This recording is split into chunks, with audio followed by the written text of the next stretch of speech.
Hi hello.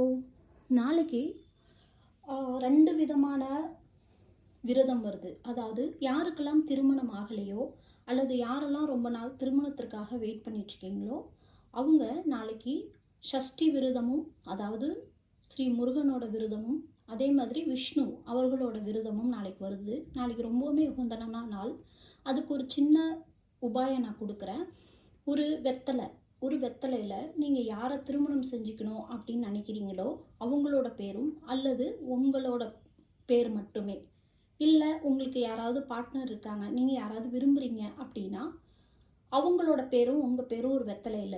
ஒரு வெத்தலை கிடைக்கல அப்படின்னா, ஒரு மா இலை இது 2த்துல ஏதாவது ஒரு இலைய எடுத்து, உங்களோட பேரும், உங்களோட பார்ட்னர் நேமும், அப்படி சப்போஸ் யாருக்கும் பார்ட்னர் இல்ல, ஆனா திருமணம் சீக்கிரம் ஆகணும் அப்படின்னு நினைக்கிறீங்க அப்படின்னா, உங்க பேர் மட்டும் எழுதி, முருகன் கோயில், அதாவது முருகன் கோயில்லயோ அல்லது விஷ்ணு அவர்களுடைய கோயில்லயோ போயி, உங்களோட அந்த இலைய அவங்க பாதத்துல வச்சோ, அல்லது அந்த கோயில்ல எங்க வைக்க முடியும்னு பார்த்து அங்க வச்சு, நீங்க முருகன் கோயிலுக்கு போறீங்க அப்படின்னா, 108 தடவ ஓம் சரவண பவ அப்படின்னு அந்த கோயில்ல உட்கார்ந்து கண்ண மூடி அந்த மந்திரத்தை 108 தடவ சொல்லுங்க. ஓம் சரவண பவ அப்படின்னு முருகன் கோயில்லையோ, அல்லது நீங்க பக்கத்துல விஷ்ணு கோயில் தான் இருக்கு அப்படின்னு நீங்க நினைச்சீங்க அப்படின்னா, ஓம் நமோ பகவதே வாசுதேவாய நமக, ஓம் நமோ பகவதே வாசுதேவாய நமக அப்படின்னு 108 தடவ சொல்லிட்டு, கண்ண மூடி பிரார்த்தனை பண்ணிட்டு,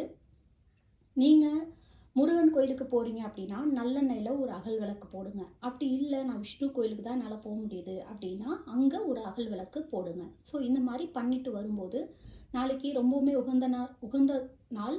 அது மட்டும் இல்லாம, யாருக்கெல்லாம் திருமணம் நடக்கலையோ, அது சீக்கிரமே கைகூடும். ஸோ இந்த உபாயத்த பண்ணி பாருங்க. உங்களுக்கு கண்டிப்பா நல்ல விஷயங்கள் நடக்கும்.